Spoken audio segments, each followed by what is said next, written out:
Welcome back. Tonight's story is not about ghosts, demons, or things hiding in the dark. It's about something slower, something older, a place where the human body is treated like a flaw that must be corrected, a forgotten mountain town where people no longer blink, no longer cry, and no longer remember what softness feels like. I never wanted to go back to my grandfather's village. For years, I remembered it as a place frozen in time, muddy roads, endless rain, and air so cold it felt like it slipped into your bones. My parents never liked talking about that place. We only visited once a year, always in silence, always for a very short time. The call came early Tuesday morning. My Aunt Clara spoke with a strangely dry voice, like every word scraped against her throat. "Your grandfather stopped breathing last night. The funeral is tomorrow." That was it. No sadness, no shock. I drove 6 hours through mountains drowned in fog.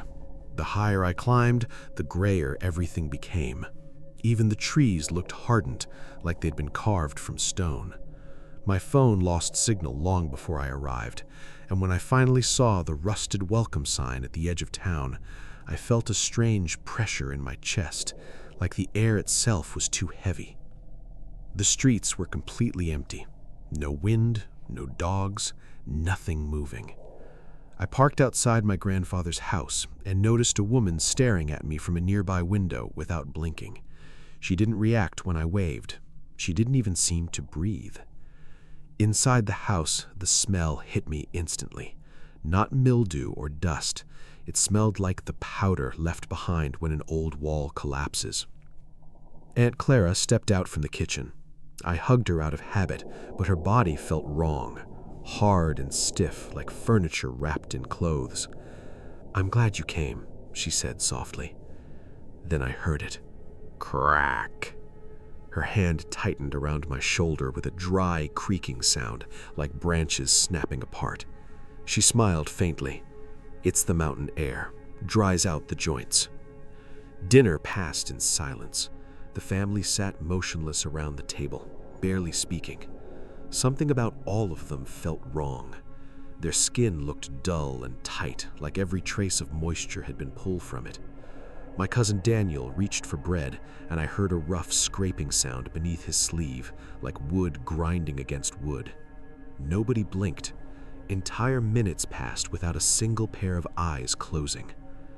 That night, I locked myself in my old bedroom. Everything looked the same except for one thing: gray dust covering the pillow. A lot of it. Around midnight, a strange sound woke me. At first, I thought it was rain, but then I realized it was scraping. Slow, steady, like stone grinding against concrete. I looked out the window and saw the entire village gathered in the street. Men, women, children, all standing perfectly still, except for their hands. They were scraping their skin with stones. Gray dust drifted onto the ground while the sound echoed through the night. Nobody spoke. An old woman scraped her cheeks until dry fragments fell like ash. A man rubbed his open eyelids without showing pain. And the worst part was that they looked calm, satisfied, like it was some sacred ritual. "You're still too soft." I turned and saw Aunt Clara standing in the doorway. I had no idea how long she'd been watching me. "What's wrong with all of you?" I asked. She tilted her head slowly, and I heard another crack inside her neck. "The mountain corrects the weak." Suddenly, I felt stiffness in my jaw, pressure in my teeth like they were being forced together. Clara smiled, and for the first time I noticed tiny cracks around her lips. I didn't sleep after that. Every time I closed my eyes, I still heard the scraping. By morning, the village looked normal again, if you ignored the way everyone moved. Slow, precise, like puppets. I tried leaving after breakfast, but when I turned the key in the car, the engine wouldn't respond. I opened the hood and froze. Everything inside was covered in gray dust, not just on top of things, inside them, like the car had been abandoned for decades. Daniel appeared behind me. "You shouldn't leave yet," he said hollowly. Tiny fractures spread around his eyes. "What's wrong with this place?" He stared at me for several seconds before answering. "The mountain preserves us." That word chilled me. Preserves. Not protects, not saves. Preserves. Back inside, I checked my phone for signal, but the front camera suddenly turned on by itself. My lips looked dry, not normal dry, coated in dust. I washed my face desperately, but the feeling stayed. Then I heard voices downstairs. Nearly the entire village stood inside the living room watching me in complete silence. My aunt stepped forward holding an old photograph. It showed my grandfather as a young man beside other villagers, all smiling normally except for one impossibly thin figure standing behind them, covered in gray dust up to his knees.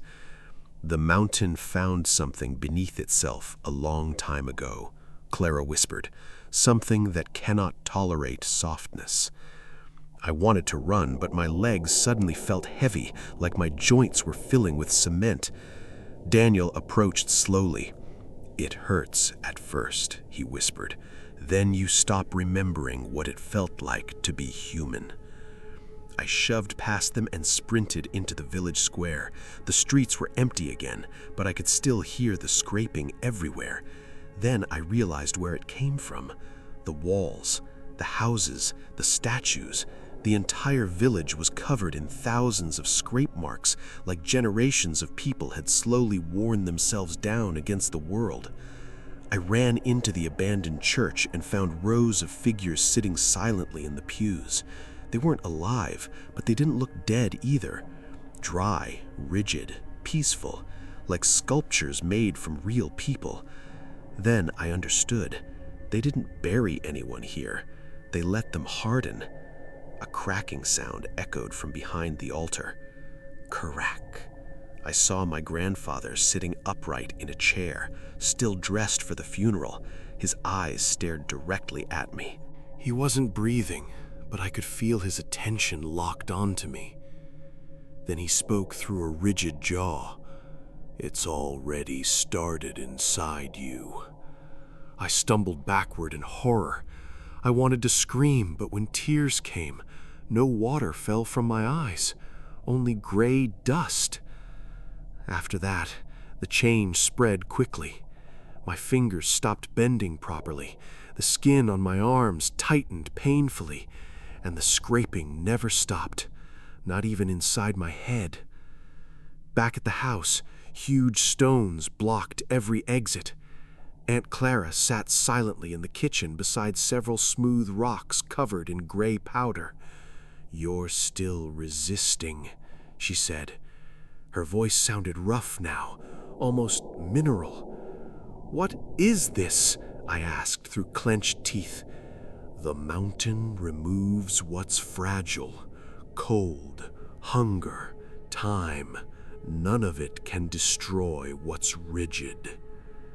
That night, the villagers gathered in the square around a massive crack in the mountain.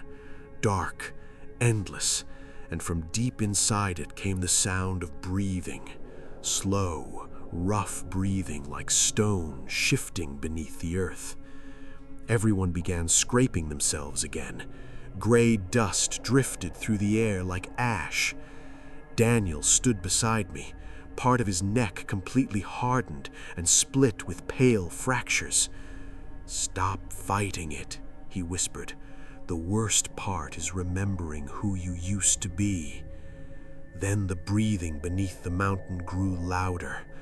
Everyone lifted their heads at the same moment. I heard something crack inside my face. Crack! My jaw hardened shut. Dust spilled from my lips.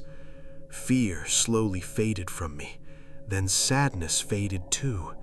Even my memories started feeling distant, like dreams belonging to someone else. Clara stepped closer and placed a smooth stone into my hand. "Now you understand the inheritance." I tried to drop it. My fingers refused to move. The villagers scraped harder. The sound filled the valley like thousands of stones grinding together. And then I felt something worse than pain. Stillness. Complete stillness inside my chest. I looked down at the cracks spreading across my skin, and some terrible new part of me thought they looked beautiful, strong, eternal. For the first time, I understood why nobody wanted to leave. Because softness always breaks eventually, but stone remains. Now I still stand in the village streets, watching the empty road while new visitors arrive from the mountains. Sometimes I still remember fragments of who I used to be, the sound of rain, the warmth of another human hand. But those memories crumble a little more every night, and whenever the nostalgia becomes too strong, I pick up a stone from the ground and keep scraping.